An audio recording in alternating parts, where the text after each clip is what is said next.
Today I want to take a look at how to use the Send-PNPMail commandlet from an Azure Runbook. Now, following up on our earlier demo where we created the app registration and ran locally, we are now going to run from the cloud. So we're going to go ahead and create an Azure Automation AA account, and we'll give it a name, we'll give it a resource group, and create. Not really too much to it. With the automation account created, there's a few dependencies we need to think about. They're really going to come into Runbook, which will host our PowerShell PS1 code. There will be modules, which is kind of on par with the install module command on a local PC. And then we have credential, connection, certificate. And credential is kind of a like shared or saved passwords, like user password combinations. Connection is interesting. Actually, a whole lot of GUID numbers for the tenant, a GUID for the app ID, maybe the thumbprint number that we want to use. Instead of putting those into our code, we can put them into connections. And certificate is where we upload our PFX with the private key in order to do our authentication. So we'll go ahead and dive in and take a look at modules first. We're going to add a module from the gallery. We're going to do a search for pnp.powershell. This is one of the most important ones. It'll help us a lot with our SharePoint Online support. We'll go ahead and select PnP PowerShell. And on the subsequent screen, we have a drop down of which runtime version. I'm going to select 5.1, which is kind of legacy, but it gives us a lot of compatibility for existing code that you might be migrating from on-prem. Next, we're going to browse the gallery and do a search for Azure AD. This lets us do a lot of the basics. You might think of this as the equivalent to on-prem's import module Active Directory that lets you do things kind of basic ones like get AD user or maybe getting group membership. This is going to be the cloud equivalent. So we'll go ahead and pick out Azure AD and we'll do select on that one also. We'll do the same 5.1 runtime and we'll hit import. And you can see the modules coming in that they're loading. It says importing under the status field. So it's not quite ready yet, but that's okay. We'll come over here to connections, and we want to add a connection to our tenant. And for that, we're going to have, yes, subscription ID. There we go. So we'll do service principal, and the reason for that is it lets us hold a thumbprint. Now, we're going to need a couple of different values to go in here. I already have the thumbprint from the work we were doing earlier. So in that same source code, we can get the thumbprint.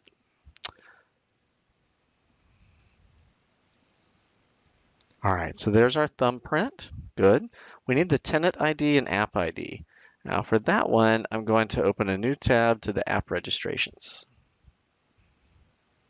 After finding our app registration, I can get the app ID at the top right here, bring it into this section here. And the tenant ID is also available. We'll bring that in. So we've got the client ID, tenant ID, we have the thumbprint. Now we're looking for a subscription ID.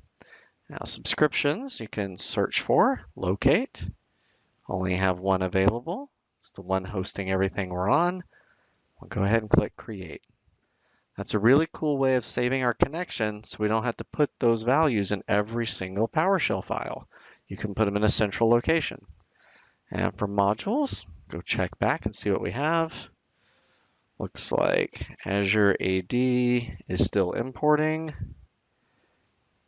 PnP PowerShell also still importing. Okay. For certificates, we're going to do add, and we're going to upload the PFX file that we had locally. We also want to add our password and say exportable yes, and we need to give it a name. The name I'm going to use is identical to the name of the PFX file. We'll click create. So now our certificate's available. There's the thumbprint. That matches what we have over here in our connection. Cool. We loaded some modules. And at this point, we're getting close to actually being able to do some work with PowerShell code. So we have the modules available, both of them, yeah, PnP and Azure AD, both are showing available. We have our connection defined, good. And we have our certificate. Think of certificate as a giant password.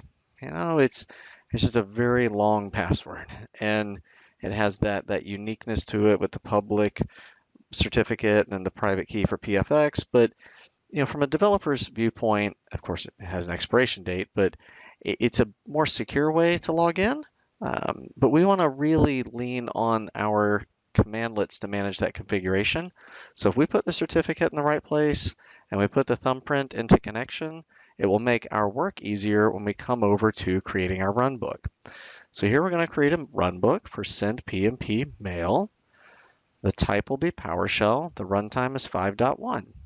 So we give it those three values and we tell it create. So at this point, we want to go locate our PowerShell code that was sending the mail message. Bring all of that over. Now in our runbook editor, we're going to do a few different lines. The first will be the word start and the last will be the word finish. That kind of goes to logging. Keep in mind that runbook does not support the command write host. Not supported. That's more for interactive clients. So here we're going to declare the name of our tenant and the URL of our root site. And we're going to issue a very important get automation connection. That's going to bring in all the variables we saved in the connection object earlier. Then we're going to issue a connect PnP online by using that particular connection. So we have our tenant name, we have our thumbprint, we have our app ID. With those three inputs, we're able to make a connection. App ID, thumbprint, tenant name. And then we issue a very simple email command, and we give it a recipient, a subject, and body. Very simple, only 16 lines of code. We'll go ahead and publish it. And there's a few different ways of running this. You can click Start to run it the traditional way. You also could have done Test Pane in the editor. We're going to look at the traditional run because this is where you have your long-term support, and it provides some filtering about exceptions and errors. It also shows a little bit more detail about queuing and when it created, which is helpful. So here we see that the status just went from queuing to running, and we have our start introduction, all text, and the connect command, which is using the thumbprint and the PFX, as well as the app registration. That's how it's able to make the connection. If we refresh, we'll see it ran the send mail and a finish. There were no exceptions. There were no errors. The log is showing things all clean. Oh, and by the way, you can type stuff in here too to kind of search the history and look for certain patterns and kind of. So for that, we have our output.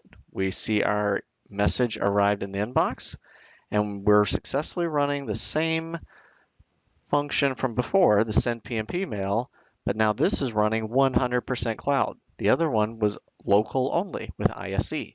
This one is cloud only. And just to recap, the key difference was setting up the automation account. So the runbook needs to look to its parent. Its parent is the automation account, and that's where we store all of our connection detail.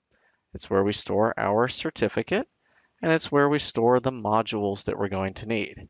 So if it can access the modules, it knows where to connect, and it has a certificate, putting together the runbook is actually pretty easy. So that's how you can send email from an Azure Automation Runbook using SharePoint PnP commandlets. Thanks for watching.